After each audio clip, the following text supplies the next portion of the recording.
ধনী হতে আল্লাহ পাক নিষেধ করেন নাই, ধনী হতে আল্লাহ নিষেধ করেন নাই, ব্যবসা করতে নিষেধ করেন নাই, ধন সম্পদ আল্লাহ পাক অর্জন করতেও নিষেধ করেন নাই, কিন্তু দুনিয়ার পূজা করতে আল্লাহ নিষেধ করেছে, দুনিয়ার মোহে ডুবে যেতে আল্লাহ নিষেধ করেছেন। সম্পদ ওসমান রাদিয়াল্লাহু আনহুরও ছিল, কিন্তু সেই সম্পদ তিনি তার প্রয়োজনে যতটুকু লাগতো এতটুকু ব্যয় করতেন, বাকিটা আল্লাহর রাস্তায় ব্যয় করতেন। ওসমান রাদিয়াল্লাহু আনহু মতো ধনী হতে কোনো সমস্যা আছে, আপত্তি আছে? একটা আমল তার জীবনী থেকে পাওয়া যায়, এটা পড়ে আমার কাছে এত নিজেকে এত ছোট মনে হচ্ছে যে কাশ যদি এই আমলটা আমি করতে পারতাম। বলে দেব, চেষ্টা করছি যে করার, আপনারাও করার চেষ্টা করেন। উসমান রাদিয়াল্লাহু আনহু ধনী ছিলেন কিনা, তো নবীর কাছে গিয়ে বলছেন যে আমার ধন সম্পদ খুব বেশি বাড়ছে, ইয়া রাসূলুল্লাহ আপনি সম্পদ একটু কমানোর দোয়া করেন তো আমার জন্য। চিন্তা করা যায় মানুষ এমন দোয়া কেউ করবে এই যুগে? আচ্ছা, নবী সাল্লাল্লাহু আলাইহি ওয়াসাল্লাম বললেন তুমি উটের পিঠে, গাধার পিঠে খাওয়া দাওয়া করো, ঠিক আছে, খাওয়া দাওয়া করো। তো তিনি খাওয়া দাওয়া করেন। এখন কয়দিন পরে, কয়দিন বলতে কতদিন আল্লাহ ভালো জানেন, তিনি এসে বলছেন ইয়া রাসূলুল্লাহ আমার তো সম্পদ আরও আগের চেয়ে বাড়তেছে, দেখি আপনি কি দোয়া করলেন, সম্পদ তো আরও বাড়া শুরু করেছে এখন। তখন তিনি বলছেন যে তুমি যখন খাও তখন তোমার হাত থেকে যদি খাবার পড়ে যায় তুমি কি করো? তখন তিনি বলেছেন আমি আমার হাত থেকে খাবার যদি পড়ে যায়, একটা দানাও যদি পড়ে যায়, আমি উটের পিঠ থেকে নেমে সেই খাবারটাকে তুলে পরিষ্কার করে তারপর খাই। উসমান রাদিয়াল্লাহু আনহু এত ধনী মানুষ, তিনি প্রতিবেলায় 100 মানুষকে খাওয়াতে পারেন, কোনো সমস্যা নেই। তিনি একাই তাবুকের যুদ্ধে 30,000 সৈন্যের দায়িত্ব নিয়েছেন। 30,000 সৈন্য 3 মাস যাবে, যাত্রা বিরতি করবে, খাবে দাবে, তাদের ঘোড়া অস্ত্রশস্ত্র সব দায়িত্ব একজন ব্যক্তি বহন করেছেন, ওসমান রাদিয়াল্লাহু আনহু। কত বড় ধনী আপনি চিন্তা করেন। উনার মতো ধনী কোনো পররাষ্ট্রমন্ত্রীও নাই পৃথিবীতে এখন পর্যন্ত, কোনো বিশ্ব নেতাও নাই ওনার মতো ধনী, এখন কেউই নাই। আর উনি কিন্তু তার এই ধন সম্পদ সুদের মধ্য দিয়ে অর্জন করেন নাই, তার ধন সম্পদ দুর্নীতির মধ্য দিয়ে অর্জন করেন নাই, তার ধন সম্পদ তিনি কিন্তু এই যে অন্যের সম্পদ অন্যায়ভাবে দখল করে অর্জন করেন নাই। তিনি সম্পদ অর্জন করেছেন বৈধ পন্থায়, হালাল ব্যবসা করেছেন নাকি না? এই যে আমল, তো নবীজি বলছেন যে তোমার আমল যদি এমনই হয় তাহলে তোমাকে আল্লাহ পাক সম্পদ দিবে না, কাকে সম্পদ দিবে? তুমি আল্লাহ পাকের যে সম্পদ রিজিকের যে শুকরিয়া আদায় করো, কৃতজ্ঞতা প্রকাশ করো যে আল্লাহ আমাকে ভালোবেসে রিজিকটা দিয়েছেন, আমার হাত থেকে পড়ে গেছে আমি তুলে খাই। এই যে আল্লাহ পাকের নেয়ামতের প্রতি তোমার যে শ্রদ্ধা, সম্মান, এর শুকরিয়া স্বরূপে আল্লাহ পাক তোমাকে এরকম সচ্ছল বানাই দিচ্ছেন, আর তো কিছু করার নাই। তো উসমান রাদিয়াল্লাহু আনহুর মতো ধনী হতে কোনো সমস্যা আছে? তিনি কৃপণ ছিলেন না, তিনি আল্লাহ পাকের নেয়ামতের শুকরগুজার ছিলেন। ভুল ব্যাখ্যা নেবেন না, তিনি আল্লাহ পাকের নেয়ামতের শুকরগুজার ছিলেন। আমরা আল্লাহ পাকের নেয়ামতের শুকরিয়া আদায় করবো ইনশাআল্লাহ, এবং যা রিজিক আল্লাহ আমাদেরকে দিয়েছেন এতে সন্তুষ্ট থাকবো ইনশাআল্লাহ, এবং হালালভাবে চলার চেষ্টা করব। আল্লাহ পাক আমাদেরকে ধন দিলে সেই ধন সম্পদ যতটুকু আমার পরিবারের জন্য প্রয়োজন, বাড়তিগুলো আমরা আল্লাহর পথে দান সাদাকা করবো ইনশাআল্লাহ তাআলা। আল্লাহ পাক আমাদের সবাইকে আল্লাহর রাস্তায় দান করার তৌফিক এনায়েত করুন, আমিন। সমাজ কল্যাণমূলক কাজ করেন না, জনসেবা করেন, মানুষের সেবা করেন, মানুষের কাছে থাকেন, সোশ্যাল ওয়ার্ক করেন। এই যে অ্যাসোসিয়েশন আছে না কিছু সামাজিক, নন পলিটিক্যাল, নন প্রফিটেবল কিছু ফাউন্ডেশন থাকে না, মানুষের কল্যাণে কাজ করেন, ইফতারের প্রজেক্ট করেন সামনে, ঠিক আছে। তারপরে শীতবস্ত্র হয়, তারপরে যে ত্রাণ রিলিফ, মানুষের কল্যাণ, বৃক্ষরোপণের কাজ, তারপরে আপনার এই যে রক্তদান কর্মসূচি, এই টাইপের যে ভালো ভালো কাজ, সমাজ কল্যাণমূলক কাজ, এই সমাজ কল্যাণমূলক কাজগুলো করলে মনটা বড় হবে ইনশাআল্লাহ। ভালো কাজে ব্যস্ত থাকবেন, আপনি দেখবেন মাথার মধ্যে শয়তানি নাই। যখন মানুষের কাজ নাই, সারাদিন অলস বসে থাকে, মাথার মধ্যে দুনিয়ার শয়তানি ঘোরাফেরা করতে। আল্লাহ পাক আমাদের সবাইকে ভালো কাজের সাথে থাকার তৌফিক দান, এবং ভালো কাজে একে অপরকে সহযোগিতা করার তৌফিক দান। নিজেকে ভালো কাজে ব্যস্ত রাখেন। দান সৎকার করলে কখনো টাকা কমে যায় না, মনে রাখবেন। দান করলে কোনোদিনও টাকা কমে যায় না। আপনার দানের টাকা ঘুরে ফিরে আপনার কাছে আসবে, বুঝতে পারছেন না? আপনার দানের টাকা ঘুরে আল্লাহ আপনার কাছে ফিরাই দিবে। কিভাবে ফিরাবেন সেটা আল্লাহর দায়িত্ব। আমি কি বুঝাবো কিভাবে ফিরাবেন? বুঝবেন, একটু বোঝানোর চেষ্টা করবেন। অর্থনীতি কিন্তু কঠিন, সহজ করে বোঝানোও কঠিন, সবাই সহজ করে বোঝাতেও পারবে না। আমি একটা পয়েন্ট খালি বুঝাই আপনাদেরকে, বোঝেন, চেষ্টা করেন। মনে করেন আপনাদেরকে অর্থনীতি বোঝাই, এগুলো আমাদের সাবজেক্ট ছিল, আর তখন আমরা আসলে অর্থনীতি কিছুই বুঝতাম না। তারপরে যখন কোরআন হাদিস পড়া শুরু করলাম তখন দেখলাম যে ও আচ্ছা, ব্যাপার তো খুব সহজ। সহজ জিনিসটাকে এত কঠিন করা হয় কেন? দেখেন কিরকম, মনে করেন একটা বাজার, আপনাদের এখানে বাজার আছে কি? আচ্ছা, এই বাজারের মধ্যে ধরেন 100 ব্যবসায়ী আছে, আর ব্যবসায়ীরা ব্যবসা করে। আল্লাহ পাক ব্যবসা হালাল করেছেন না হারাম করেছেন? হালাল ব্যবসা। ব্যবসায় একটা 10 টাকার পণ্য আপনি চাইলে 30 টাকা, 40 টাকা, 50 টাকা, 100 টাকা বিক্রি করতে পারবেন কি না? পারবেন। মার্কেটের একটা ফিক্সড প্রাইস থাকে, মার্কেট প্রাইস, এটাকে বলে মার্কেট প্রাইস, যে একটা দাম নির্ধারণ করা হয় যে আমরা এই দামে সব সেল করবো, তাই না? আচ্ছা, আর ব্যবসায়ীরা ব্যবসা করছে, ব্যবসায় লাভও আছে লসও আছে, ঝুঁকিও আছে, লাভও হতে পারে লসও হতে পারে। এখন ব্যবসা করার সময় দেখা গেল যে এক ভাই লাভ করলো আর এক ভাই লস করলো, এমনটা হয় কি না? আচ্ছা, আল্লাহ পাক এখানে কি করেন জানেন? এই বাজারের মধ্যে যে সম্পদগুলো আছে, অর্থ সম্পদ, আপনারা যেটা কারেন্সি বলেন, এগুলো আল্লাহ রাব্বুল আলামিন হাত থেকে হাতে ঘোরাতে থাকেন। আজকে আপনার হাতে, কালকে তার হাতে, কালকে তার হাতে, পরশু আরেক ভাইয়ের হাতে। এই সম্পদ বাজারের মধ্যে ঘুরতে থাকে। বাজারটা হতে পারে সমাজ, হতে পারে রাষ্ট্র, হতে পারে বিশ্ব। ভালো করে বোঝেন, ছোট পরিসরে হতে পারে সমাজ, হতে পারে রাষ্ট্র বা বিশ্ব। আল্লাহ পাক সম্পদটা সার্কুলেট করেন, ঘোরাতে থাকেন। আজকে তার হাতে, কালকে তার হাতে, কালকে তার হাতে, এভাবে সম্পদ ঘুরতে থাকে। লাভ লসের রিস্ক আছে, কেউ লাভ করে, কেউ লস করে। এভাবে সম্পদ সার্কুলেট হতে হতে হতে আল্লাহ পাক যাকে ইচ্ছা ধনী বানান, যাকে ইচ্ছা গরিব বানান। কথা বুঝতে পারছেন? এটা হলো এই জায়গায় রিজিকটা নিয়ন্ত্রণ করেন সরাসরি আল্লাহ পাক। আল্লাহ পাক কারো সম্পদ নেন, কারোকে দেন, কারো কাছ থেকে নেন, কারোকে দেন, কারো কাছ থেকে নেন, কাউকে দেন। এভাবে সম্পদ ঘুরতে থাকে। আর যদি দেখা যায় সম্পদ মানে চাহিদার চেয়ে কম হচ্ছে, আল্লাহ পাক সম্পদ উৎপন্ন করে দেন। জমিন থেকে উৎপন্ন করেন, আসমান থেকে উৎপন্ন করেন। আমি মানে বুঝাতে পারছেন? এরপরও যদি দেখা যায় যে সমাজে সংকট হলো, অন্য সমাজ থেকে আমদানি করতে হয়। যদি একটা রাষ্ট্রে সংকট হচ্ছে, অন্য রাষ্ট্র থেকে আমদানি করতে হয়। এভাবে একটা সিস্টেম চলে, ইসলামিক সিস্টেম। এখানে ব্যবসা হচ্ছে মূল। এখানে দায়িত্ব আল্লাহ নিয়ে নেন, কাউকে ধনী করবেন, কাউকে গরিব করবেন। সম্পদ ঘুরতে থাকবে, ঘুরতে থাকবে। এভাবে আল্লাহ পাক আপনার এই যে ধনী ব্যক্তি মনে করেন, যে সম্পদ এখানে লাভ করেছে, এই ব্যক্তির উপর আবার জাকাত ফরজ আছে। কি আছে? জাকাত ফরজ আছে। এখন এই যখন ধনী হবে, হিসাব পরিমাণ সম্পদ আসবে, তখন এই জাকাত দিবে গরিবকে। তখন যার হাত থেকে সম্পদ চলে আসছে, ওর কাছে আবার সম্পদ ফিরে যাবে। সুবহানাল্লাহ। বুঝতে পারলেন কি কিভাবে সম্পদ আল্লাহ পাক ঘোরান? এর জাকাত ছাড়াও আছে সাদাকা।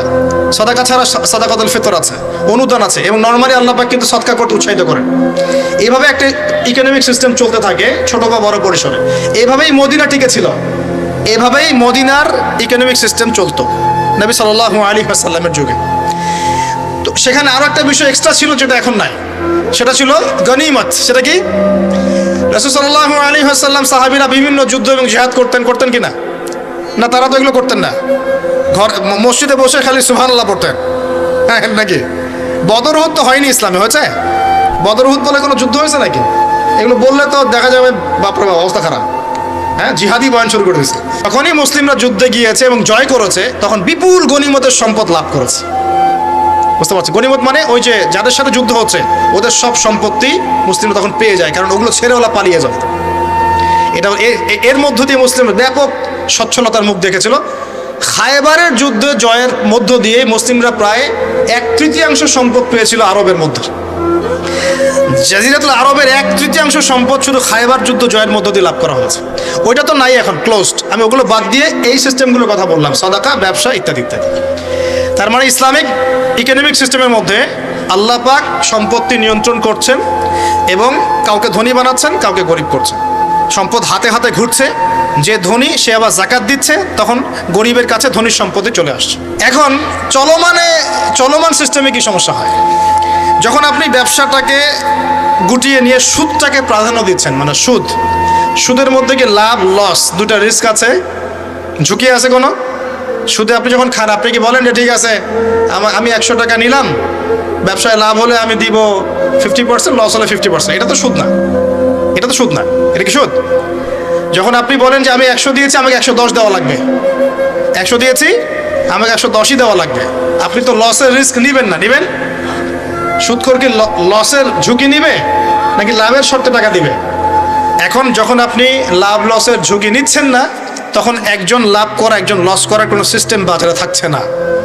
তখন সম্পদ ধনিক শ্রেণীর হাতে পুঞ্জীভূত হচ্ছে, তারা আস্তে আস্তে ধনী হতে থাকবে, গরিবরা আস্তে আস্তে গরিব হতে থাকবে।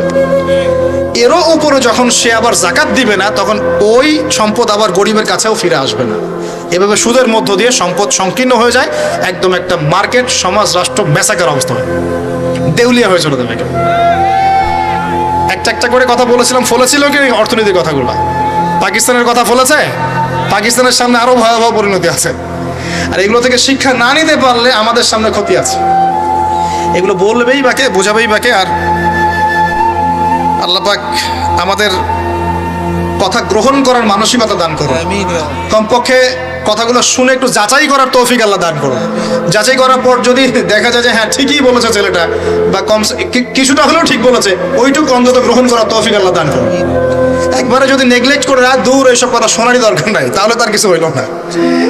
সমস্যা নাই, আমাদের কাজ কি? ফাযাক্কির ইন্নামা আনতা মুযাক্কির। আল্লাহ পাক আল্লাহর দ্বীনের দায়ীদের দায়িত্ব দিয়েছেন, তোমরা উপদেশ দিবে, তোমরা শুধু উপদেশ দাতা। লাস্তা আলাইহিম বিমুসাইতির, কারো প্রতি তোমরা দারোগা নাও, চাপ দিয়ে মানাতে হবে এই দায়িত্ব তোমাকে দেওয়া হয় না।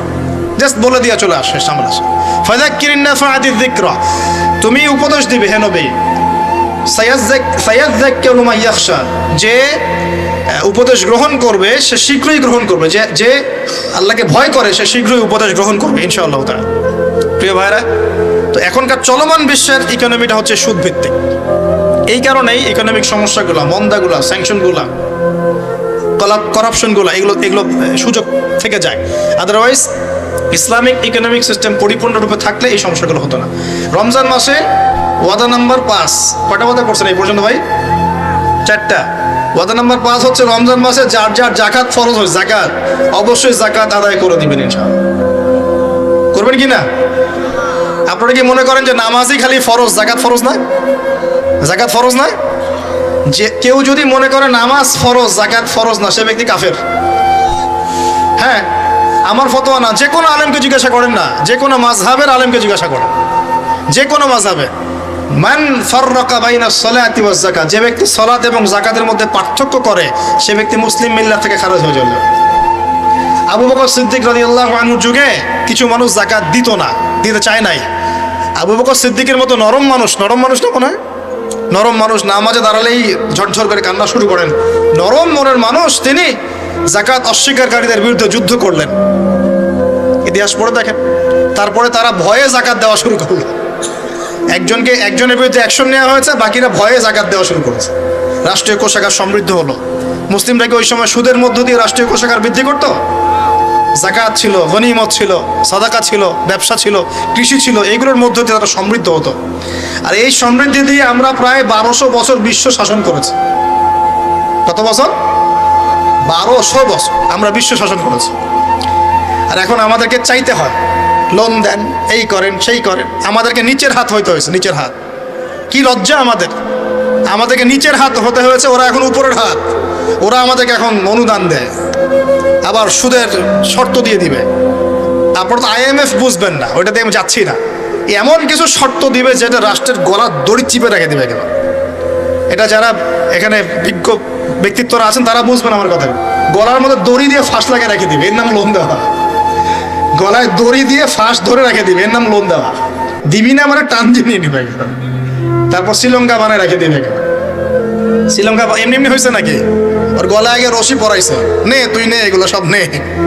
তারপর রশি আস্তে আস্তে টান দিছে দিয়ে এক পর্যায়ে যখন দেখছে এ তো আর আমার কিছু শোধ করতে পারবে না, টান দিয়ে সব নিয়ে নাও, দেউলিয়া শেষ নাই। শিক্ষা বিশ্ব বুঝতে হবে। কোরআন সুন্নাহ আল্লাহ পাক শুধু এই যে ঝাড়ফুঁক করার জন্যে আর তাবিজ করার জন্যে, হ্যাঁ, শুধু বরকত নেওয়ার জন্যই নাজিল করেন নাই। কোরআন এবং সুন্নাহ আল্লাহ পাক নাজিল করেছেন যাতে কোরআন সুন্নাহ দিয়ে আমরা চলমান সমাজের, বিশ্বের সমস্ত সমস্যাগুলোর সমাধান খুঁজে বের করতে পারি। না কি মনে হয় আপনাদের? এই জন্য আল্লাহ নাজিল করেন নাই? আমি একটা আয়াত বলি তাহলে বুঝবেন। আল্লাহ বলছেন সূরা নাহল আয়াত নাম্বার 89, সূরা নাহল আয়াত নাম্বার 89 আল্লাহ পাক বলছেন বিসমিল্লাহির রহমানির রহিম, ওয়া নাযালনা আলাইকাল কিতাব, হে নবী আমি আপনার প্রতি এমন একটা কিতাব নাজিল করে দিয়েছি, মানে কোরআন, তিবিয়ানান লিকুল্লি শাই, যে কিতাব প্রতিটা বিষয়কে ব্যাখ্যা করবে ইনশাআল্লাহ। ব্যাখ্যা করে কি না? কোরআন প্রতিটা বিষয়কে ব্যাখ্যা করে কিনা? ওয়া হুদান, এবং কোরআন হবে আমাদের জন্য হেদায়াত, মানে পথনির্দেশ, গাইডেন্স। ও রাহমাতান, এবং আল্লাহর পক্ষ থেকে রহমত, দয়া। ওয়া বুশরা লিল মুসলিমিন, আর মুসলমান জাতির জন্য এই কোরআন হচ্ছে সুসংবাদ। বলে সুবহানাল্লাহ। এই কোরআন যদি পড়ি না, বুঝি না, আমল করি না, তাহলে এর সমাধান কেমন করে বের করব? আল্লাহ পাক আমাদেরকে এমন ওলামায়ে কেরাম দান করুন, এমন প্রজন্ম দান করুন, এমন যুব সমাজ দান করুন, এমন নেতৃত্ব দান করুন, যারা কোরআন এবং সুন্নাহর জ্ঞান দিয়ে পুরো বিশ্বটাকে শাসন করতে পারবে ইনশাআল্লাহ। আল্লাহ পাক, আমি দোয়া করি আল্লাহ পাক আমাদের ঊর্ধ্বতন কর্তৃপক্ষ সহ সবাইকে এমন হেদায়েত দান করুন, যে হেদায়েতের আলোকে তারা কোরআন সুন্নাহর কাছে এমনভাবে আত্মসমর্পণ করবে যে ওই হেদায়েতের আলো নিয়ে, ওই আলোর মশাল নিয়ে ইনশাআল্লাহ বিশ্বটা জয় করবে ইনশাআল্লাহ। এমন প্রজন্ম আসবে ইনশাআল্লাহ। যদি এই এস্টিমেশনগুলা, প্রেডিকশনগুলো ফলে, এরকম প্রজন্ম যে আসবে এটাও একদিন ফলবে ইনশাআল্লাহ। তাহলে আমরা নিয়াত করতে পারি কি, 7 নম্বর ওয়াদা করতে পারি যে আমরা সবাই কোরআন এবং সুন্নাহর ইলমটা অর্জন করব ইনশাআল্লাহ। কমপক্ষে বেসিক কিছু জ্ঞান অর্জন করব ইনশাআল্লাহ। আমি বলছি না যে সবাইকে মুফতি হওয়া লাগবে, সবাইকে দায়ী হতে হবে, সবাইকে একদম মুফাসসির হতে হবে, এটা জরুরি না, এটা মানুষ পারবেও না। কিন্তু কমপক্ষে ইসলামের বেসিক জিনিসগুলো কি আমরা শিখতে পারি না ভাই? শেখার জন্য কি খুব কষ্ট করতে হবে? আল্লাহ পাক আমাদের সবাইকে খাস নিয়াত করার তৌফিক দান করুন, খালেস নিয়াত করার তৌফিক দান করুন। দ্বীনের জ্ঞান অর্জন আল্লাহ পাক ফরজ করেছেন ভাই। দ্বীনের জ্ঞান অর্জন করা মুস্তাহাব বিষয় নয়, নফল কিছু নয়। তালাবুল ইলমি ফরিদা আলা কুল্লি মুসলিম, প্রত্যেক মুসলমানের উপরেই দ্বীনের ইলম অর্জন করাটা ফরজ। এটা কি নফল? আমরা নিজেরা অর্জন করব, আমাদের সন্তানদেরকে শেখাবো, মা বোনদেরকেও শেখাবো ইনশাআল্লাহ। মা বোনদেরকে শেখানো লাগবে না ভাই? খালি চুলাই ঠেলবে সারা জীবন? নাকি দিনের কিছু জ্ঞান অর্জন করাতে হবে? নাকি করাতে হবে না? আল্লাহ পাক আমাদের সবাইকে আদর্শ ইসলামিক পরিবার দান করুন বলি আমি। যে কথা বলতে গিয়ে এসেছি, গভীরে চলে গেছিলাম। আপনারা যাকাত দিয়েন রমজান মাসে, আল্লাহর ওয়াস্তে যাকাতগুলো দিয়ে দিয়েন, এবং আল্লাহর ওয়াস্তে একটু ওয়াদা করেন আর যাই করেন অর্থনৈতিক জীবনে সুদের সাথে সম্পৃক্ত হবেন না। হবেন? সুদের পাপ কি? নিজের মায়ের সাথে জেনা করা। এই হাদিস কেউ শোনায় নাই ভাই? সুদের পাপের 70টা বা 73টা শাখা আছে। তার সবচেয়ে উঁচুটা আমি বলেছি কোরআন থেকে, আল্লাহ এবং তার রাসূলের সাথে যুদ্ধ করা। সবচেয়ে নিচের পাপটা কি জানেন? সবচেয়ে নিচের পাপ হচ্ছে নিজের মাকে বিয়ে করা। নাউযুবিল্লাহ। নিজের মাকে কেউ বিয়ে করে? এর চাইতেও জঘন্য কাজ হলো সুদ খাওয়া, কারণ সুদের মধ্য দিয়ে মানুষের রক্তকে চুষে খাওয়া হয়। আর মেরাজের রাতে যখন নবী সাল্লাল্লাহু আলাইহি ওয়াসাল্লাম, যে মেরাজের কথা বলছিলাম, তিনি আল্লাহর সাথে সাক্ষাৎ করতে গিয়েছিলেন, তখন জাহান্নামের অনেক আযাব তিনি দেখেছেন। আর কিছু প্রশ্ন করতে পারে মানুষ যে জাহান্নাম কি তাহলে আগেই তৈরি হয়ে আছে, আযাব কি এই সেই, এগুলো অ্যান্সার দেওয়ার জন্য আরেকটা লেকচার লাগবে।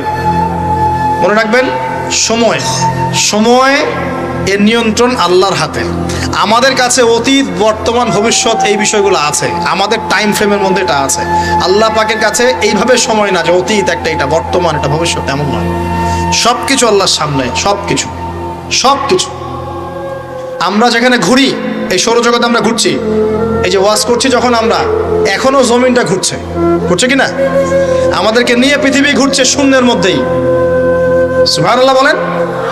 আমাদেরকে নিয়ে পৃথিবী এখনো এই মুহূর্তেও শূন্যের মধ্যে ঘুরছে, আসমানে ঘুরছে কি না? আমরা কি টের পাচ্ছি? টের পাচ্ছি না। সূর্য উঠছে, আমাদের কাছে মনে হয় যে একটা দিন আসলো, ডুবলো, একটা রাত হয়ে গেল। যদি আল্লাহ পাক পৃথিবীর ঘোরার গতিটাকে কমায় দেন, তাহলে কি হবে জানেন? দিন রাত লম্বা হয়ে যাবে। বুঝেন না? মনে হয় আল্লাহ পাক যদি এই যে আমরা ঘুরছি মনে করেন এভাবে, আল্লাহ যদি গতিটাকে কমায় দেন, আস্তে আস্তে ঘোরে, তাহলে দিন রাত লম্বা হয়ে যাবে। বিজ্ঞানীরা বলে, এটা বিজ্ঞানীদের কথা, এটা আমার কথা না, বিজ্ঞানীরা বলে তখন আমাদের দাড়ি চুলও নাকি পাকবে না, বয়সও নাকি বাড়বে না। যাই হোক, ওটা ওদের থটস, এটা আমাদের থটস না। আলোর বেগে যদি মানুষ মহাবিশ্বে, মহাকাশে সফর করতে পারে, আলোর বেগের চেয়ে বেশি বেগে, এখনকার সায়েন্সরা বলে, ওরাই বলে যে মানুষ তখন ফিউচারে চলে যেতে পারে, ভবিষ্যতে যেতে পারে, আলোর বেগে যদি সফর করতে পারে। এটা ওদের কথা, আমরা এইসব আলোচনা যাচ্ছি না। বলছি সময়ের নিয়ন্ত্রণ কার হাতে? আল্লাহর হাতে। বারজাখ বলে একটা জগৎ আল্লাহ তৈরি করেছেন। কি নাম? বারজাখ। এই জগৎটা হচ্ছে আমাদের দুনিয়ার জগৎ আর জান্নাত জাহান্নামের যে কিয়ামতের দিন এর মাঝখানের একটা জায়গা। এখানে ইল্লিন আর সিজ্জিন দুটো স্তর আছে, একটা নাম ইল্লিন, একটা সিজ্জিন। এই দুনিয়ার নেককার মানুষ যারা, তাদের আত্মাগুলোকে আল্লাহ পাক এই যে ইল্লিনে নিয়ে গিয়ে রেখে দেন। আর দুনিয়াতে যারা পাপী পাপাচারী, তাদের আত্মাগুলোকে আল্লাহ পাক সিজ্জিনে রেখে দেন।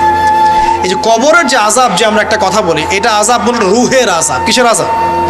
রুহ। দেহ তো আপনার নাই, ওখানে দেহ আছে, দেহ তো পচে গেছে, গলে গেছে, তাহলে আযাবটা কিসের? রুহের। বুঝাচ্ছি, আমি এই পড়াশোনাটা করেছি ইমাম গাজ্জালী রাহিমাহুল্লাহর বই থেকে। এত গভীর মানে লেখা, মানে ধরতে গেলেও মনে হয় যে একটা লাইন 10 বার পড়তে হচ্ছে। একটা এক্সাম্পল দিয়ে তিনি বুঝাচ্ছেন, এভাবে তিনি বলছেন এটা একটা উদাহরণ মাত্র, এটাই প্রকৃত ব্যাখ্যা না, একটা উদাহরণ মাত্র। বোঝানোর চেষ্টা করছেন তিনি এভাবে যে আমরা যখন ঘুমাই, অনেকে ভালো স্বপ্ন দেখেন না? ভালো স্বপ্ন দেখে আপনার কাছে ভালো লাগছে, খুব মজা লাগছে না? স্বপ্নের মধ্যে আপনি কি ভালো ফিল করছেন, মাশাআল্লাহ ভালো লাগছে, ঘুরছেন ফিরছেন খাচ্ছেন। যখন কোনো খুব ভালো আপনি একটা স্বপ্ন দেখেন, আপনার কিন্তু ভালো লাগে। আপনি স্বপ্নে ঘুমন্ত অবস্থাতেই আপনি স্বপ্নে বাস্তবের ফিলিংস পাচ্ছেন, এমন হয় না? আল্লাহ পাক যদি আপনাকে স্বপ্নের মধ্যে রেখে দেন, ধরেন 1 বছর 1.5 বছর 2 বছর, তার মানে 1-2 বছর আপনি স্বপ্নের মধ্যেই বাস্তবের ভালো লাগার ফিলিংসটা পেতে থাকবেন, কিন্তু আপনি ঘুমিয়ে আছেন। বাইরে থেকে আমি আপনাকে দেখছি যে আপনি ঘুমিয়ে আছেন, কিন্তু আপনি ঘুমন্ত অবস্থাতেও ভালো স্বপ্ন দেখেই ভালো ফিল করছেন। তিনি বোঝাচ্ছেন, উদাহরণ দিয়ে বোঝাচ্ছেন, এটা কিন্তু ব্যাখ্যা নয়, জাস্ট একটা বুঝাচ্ছেন উদাহরণ দিয়ে। আল্লাহ পাক যখন শহীদদের রূহগুলোকে জান্নাতে রেখে দেন, জান্নাতে তারা এইভাবে রূহগুলো ঘুরতে থাকে, ফল ফলাদি খেতে থাকে, পাখির মধ্যে রূহ দিয়ে দেন, সবুজ পাখি, এই পাখি উঠতে থাকে, তারা ভালো ফিল করতে থাকে। ওই হায়াতটাকে আল্লাহ পাক তাদের কাছে বাস্তব বানিয়ে দিয়েছেন। কথা বুঝতে পারছেন? ওই হায়াতটাকে আল্লাহ পাক তাদের কাছে বাস্তব বানিয়ে দিয়েছেন। তাদের কাছে মনে হচ্ছে এটাই বাস্তব, এটাই জগৎ। আল্লাহ চাইলে করতে পারেন না? একটা ঘুমন্ত মানুষকে যদি আল্লাহ করতে পারেন, তাহলে শহীদদের ব্যাপারে করতে পারেন না? পারেন। আবার ধরেন একজন মানুষ পাপাচারী, আপনি কখনো কখনো স্বপ্ন দেখেছেন, ভয়ের স্বপ্ন, আটকে উঠছেন, শ্বাস বন্ধ হয়ে যাচ্ছে, এমন হয়নি অনেকদিন? আর হবে তো বেশি, কারণ কানে তো হেডফোন দিয়ে গান শোনেন, আর হেডফোন কানে দিয়ে ঘুমান, FM শুনতে শুনতে ঘুমান। হ্যাঁ, এই কি করতে করতে ঘুমান। ঘুমানোর আগে তো দোয়া কালাম নাই, দোয়া কালাম মাসনুন দোয়া কালাম তো নাই, সূরা মুলক নাই, সূরা বাকারা শেষের আয়াত নাই, ইত্যাদি নাই, পবিত্রতা নাই, বিছান ঝাড়েন না, লাইটস অফ করেন না। আপনার সুন্নত মাফিক তো ঘুমাচ্ছি না আমরা। ঘুমানোর কতগুলো সুন্নত জানেন? ঘুমানোরই কত সুন্নত আছে। ইস্তেঞ্জা করতে হয়, ওযু করে আসতে হয়, পারলে মেসওয়াক করে নেয়, বিছান ঝাড়তে হয়, বিসমিল্লাহ বলে লাইট অফ করতে হয়, দরজায় খিল দিতে হয়, পাত্র যদি থাকে খাবার পাত্র, পানির পাত্র ঢেকে দিতে হয়, তারপরে পড়তে হয় বিছানায় গিয়ে আয়াতুল কুরসি, সূরা বাকারা শেষের 2-3টা আয়াত, সূরা ফালাক নাস ইখলাস, হাত একত্রিত করে ফু দিয়ে সারা গা মাসাহ করতে হয়। ডান কাত হয়ে আল্লাহুম্মা বিইসমিকা আমুতু আহইয়া বলে এই যে 33 বার সুবহানাল্লাহ, 33 বার আলহামদুলিল্লাহ, 34 বার আল্লাহু আকবার পড়তে পড়তে ঘুমাতে হয়। কয়জন জানে কয়জন ঘুমানোর সুন্নত? ঘুমানোর আগে এখন কানে হেডফোন, ব্লুটুথ, হাবি জাবি এইসব দিয়ে যুবকরা ঘুমাচ্ছে। প্রতিটা কাজ নবীর সুন্নত মতো করার চেষ্টা করবো, আল্লাহ পাক তৌফিক দান করুন। এই যে 9 নম্বর ওয়াদা করেন, জীবনের প্রতিটা কাজ নবীর সুন্নাহ মতো করবেন। রাজি আছেন ইনশাআল্লাহ? একদম।